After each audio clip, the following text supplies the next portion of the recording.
The orchard stretched out before me, bathed in the soft gold of sunset.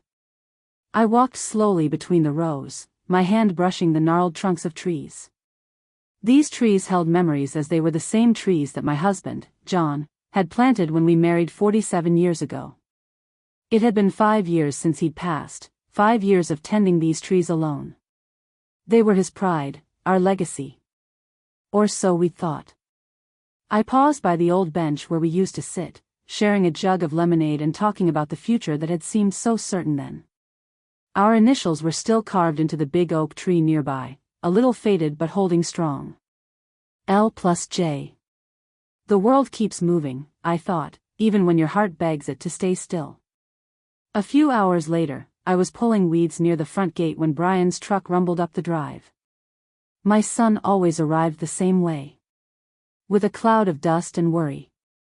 He hopped out, wearing his usual concerned frown, waving a thick manila envelope at me. "Mom, we need to talk," he said before I could even wipe my hands. I straightened up, feeling the familiar ache in my lower back. "What now, Brian?" He held out the envelope.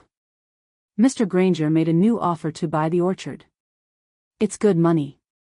Real good. Enough for you to get a nice condo in town. No more breaking your back out here." I took the envelope but didn't open it. This was the third offer in 6 months. "I'm not ready," I said. Brian sighed and rubbed the back of his neck. "Mom, you're 70. This place is falling apart. What are you even hanging on to it for? Dad's been gone 5 years. I looked past him to the orchard, to the trees heavy with apples and the sunlight catching on their leaves like 1,000 tiny mirrors. "I need time," I said, tucking the envelope under my arm. He frowned but didn't push.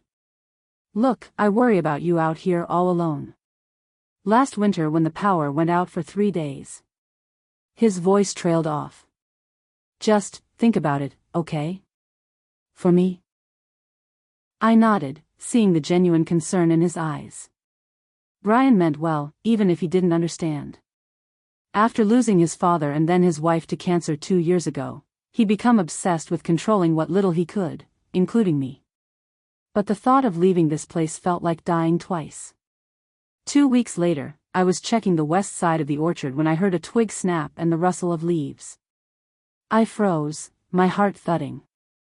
Wild animals weren't uncommon this time of year, but something told me this was different. Pushing aside a low-hanging branch, I spotted him. A skinny boy crouched behind one of the Granny Smith trees, a half-eaten apple in his dirty hand. His eyes widened when he saw me. He scrambled to his feet, ready to bolt. "Wait," I said quickly, holding up a hand. "You hungry?" He hesitated, wary as a stray dog. Slowly, I plucked another apple from a low branch and tossed it toward him. He caught it, looking stunned. "Go on," I said with a smile. "Plenty where that came from." Without a word, he turned and darted into the woods, leaving me standing there with more questions than answers. The next morning, he was back. Same spot. Same wary look. I pretended not to notice him at first, humming as I pulled a few weeds near the fence line. When I finally glanced up, he was sitting cross-legged under a tree, biting into another apple like it might vanish if he took his time. I wandered closer, careful not to scare him off. "You got a name, kid?" I asked, keeping my voice easy. He hesitated before muttering, "Ethan." "Well, Ethan," I said, dropping my basket to the ground, "you're not much for conversation, are you?" He shrugged, chewing. After a long pause, he said, "Your orchard's better than my house anyway. It's so beautiful, and it feels so comfortable to sit here." I studied him then. His arms were thin and bruised. His clothes were too small, too dirty. There was a sadness in his eyes that number 12-year-old should ever carry. "You come here often?" I asked lightly. "Only when I need to," he said, eyes dropping to the ground. That night, sitting alone at my kitchen table, I couldn't shake his words. Maybe this orchard wasn't just a memory. Maybe it was the only safe place some folks had left. A few days later, I left a small basket of apples and a ham sandwich under the old oak tree. By noon, the basket was empty. The next time I saw Ethan, I handed him a pair of worn gloves. "You know," I said, "if you're gonna eat my apples, you might as well help pick 'em." He eyed me like I was offering him a trick, but after a moment, he slipped on the gloves and followed me into the rows. Teaching him was easier than I thought. He listened closely and worked hard. I showed him how to spot the ripe ones and twist the fruit just right so it wouldn't damage the branches. "You ever hear about trees that live hundreds of years?" he asked one afternoon, balancing on a wooden crate. "Sure have," I said, smiling. "They got stories older than towns." He grinned. "It's like they remember everything." Hearing him say that stirred something deep inside me. Maybe these trees weren't just holding my memories. Maybe they were waiting for new ones. As the weeks passed, the orchard felt lighter and fuller somehow. Ethan began to stay longer, sometimes helping me until dusk fell. One evening in late September, as we sat on the porch drinking lemonade, he finally opened up. "My mom works 2 jobs, he said quietly, staring at his cup. "Gets home real late. Dad left when I was 7. Haven't seen him since." I nodded, not pushing. "The apartment's small. Walls are thin. Neighbor fights all the time." He looked up at the orchard, silhouetted against the setting sun. "Here, I can breathe." My heart ached for him. "You're welcome anytime, Ethan. You know that." He nodded as a small smile tugged at his lips. "Does your mom know where you are?" I asked carefully. He shrugged. "Told her I found a part-time job helping an old lady with her orchard. She was just happy I wasn't getting into trouble." I smiled at that. "Well, she's not wrong. Could I, maybe bring her some apples sometime?" he asked hesitantly. "I'd like that," I said, and meant it. Just as the first shoots of hope started to sprout, trouble came rumbling up the driveway once again. It was Brian. He showed up one Saturday in October and angrily marched up the porch steps. "Mom," he said, pulling papers from his jacket, "this is your last chance. Mr. Granger says the deal's off if you don't sign by next week." I leaned against the railing, arms crossed. "And if I don't?" He sighed like he was talking to a stubborn child. "Then you stay here alone, struggling, until the orchard falls down around you. Is that what you want?" "I'm not alone, Brian," I said quietly. He followed my gaze to where Ethan was pruning branches in the distance. "Who's that?" he asked, frowning.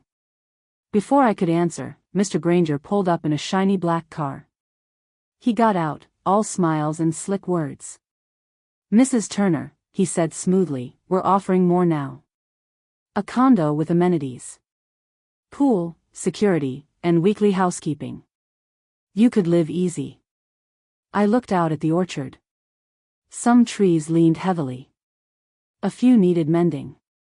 The work was endless, and my back ached most nights. Still, when the breeze rustled the leaves, it sounded like home. "I'll think about it," I said, turning away before they could see the doubt flicker across my face. But in my heart, the battle had already begun. That evening, after supper, I found something on my porch. At first, I thought it was just another fallen branch. But when I bent down, I realized it was a small carving. A rough apple whittled out of wood. On it, the letters L+J were scratched clumsily but clearly. I clutched it to my chest, my throat tightening. The next morning, I found Ethan sitting under the old oak. When he saw me walking toward him with the carving I'd found last night, he stood up nervously. "Here you are," I smiled and then showed the carving to him. "You made this?" "I saw the initials on the tree," he said, jerking his thumb toward the old oak. "Figured, you might like it." I ran my fingers over the carved letters. "That's real thoughtful of you, Ethan," I said, smiling through the lump in my throat. He shrugged like it was nothing. Then, after a pause, he added, "I heard what those men said yesterday, about selling this place. I was surprised. I had no idea he'd overheard our conversation. If you sell it, he began. There's nowhere else like this. Not for me. Not for anyone. For a moment, all I could do was stare at him. His words hit harder than anything Brian or Mr. Granger had ever thrown at me. This orchard wasn't just trees and dirt. It was home. For more than just me. That night, I sat at my kitchen table with a legal pad, making calculations I'd been avoiding for years. The orchard's expenses, my modest pension, the cost of repairs. The numbers weren't promising. But what if? I started sketching ideas. Apple picking days for families. Classes on canning and preserving. Maybe even a small farm stand. The orchard could still produce. It just needed a different kind of nurturing. 2 days later, I asked Brian and Mr. Granger to meet me under the old oak tree. I figured if a decision had to be made, it should be made where it all began. They arrived sharp, all business. Papers ready. Smiles fake. Mrs. Turner, Mr. Granger said, smoothing his tie, this is the smartest move you can make. Trust me. Brian chimed in, you'll be safer, Mom. Happier. I looked at the crumbling bench, the rustling trees, and the dirt under my feet. I thought about John. About Ethan. About everything this place had seen and still could see. I'm not selling, I said firmly. And that's final. Brian blinked. Mom, think about this. I interrupted gently. And I've got plans for this place. It doesn't have to be a burden. It can be something more. What plans? Brian asked, skeptical. I pulled out my sketches, explaining my ideas for community events, small-scale production, and even educational programs. The orchard's still good land, I said. And there are people who need it as much as I do. Mr. Granger's face tightened. He made a dismissive noise and headed back to his car. But Brian stayed. He looked at me with wide eyes. There was something in his eyes other than frustration. Respect, I guess. So, you're serious about this? He said finally. I am.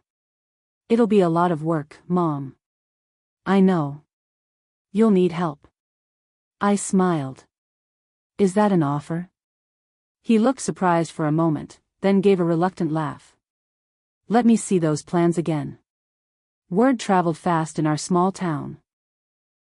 At first, folks looked at me like I was crazy. But when they saw the boy working alongside me, dragging fallen branches and planting saplings with a quiet grin, something shifted. Neighbors started showing up. Some brought shovels. Some brought pies. Some just came to offer a hand. Meanwhile, Brian came by every other weekend and helped me repair the old barn to serve as a small market space. Dad would have liked this, he said one afternoon as we hung the newly constructed doors. Seeing the place come alive again. I squeezed his arm. He would have liked seeing you here, too. I also taught Ethan how to graft branches and save seeds. We patched up fences and fixed broken gates. I even met his mother, Maria. She was a kind but exhausted woman who started bringing incredible homemade tamales to our weekend work parties. He's different now, she told me one day, watching Ethan teach another child how to test apples for ripeness. More confident. Talks about the future. I nodded, understanding completely. Through the winter, we planned. By spring, we were ready. One crisp Saturday in May, 7 months after I'd almost sold the orchard, we held our first community day. Families came from all over town. Children ran between the trees. Seniors sat in the shade, sharing stories. Brian manned the grill. He seemed lighter somehow, as if helping save the orchard had healed something in him, too. That evening, Ethan and I painted a new sign together. In bright red letters, it read, "The Orchard Keeper's Garden, open to all." And for the first time in years, the orchard wasn't just living. It was thriving. One golden afternoon in late summer, I sat on the porch with a glass of sweet tea, watching Ethan in the orchard. He was teaching two younger kids how to plant saplings, showing them how to pat the dirt down just right. Just then, Brian pulled up in his truck, waving as he parked. He joined me on the porch, setting down a basket of fresh vegetables from his own garden. "Never thought I'd see the day," he said, looking out at the busy orchard. "You were right, Mom. About this place. What it could be." He turned to me. "What it means." I reached over and squeezed his hand. That evening, after everyone had gone, Ethan helped me close up the farm stand. We walked back through the orchard as the sun set. At the old oak, I paused. The carved L+J looked golden in the fading light. From my pocket, I pulled out a small carving knife. "Want to learn something else?" I asked. Ethan nodded eagerly. I showed him how to carefully carve, adding a small E next to our initials. For continuity, I explained. "What's that mean?" he asked. "It means things keep going. Stories don't end, they just change." He smiled with an understanding in his eyes that was beyond his years. At that point, I realized something. I thought I had been holding on to the past, clinging to what was gone. But really, I'd been planting a future I hadn't even seen coming. Sometimes, when the world tells you it's time to let go, it's really asking you to hold on tighter to the things that matter most. This orchard, these kids, this community.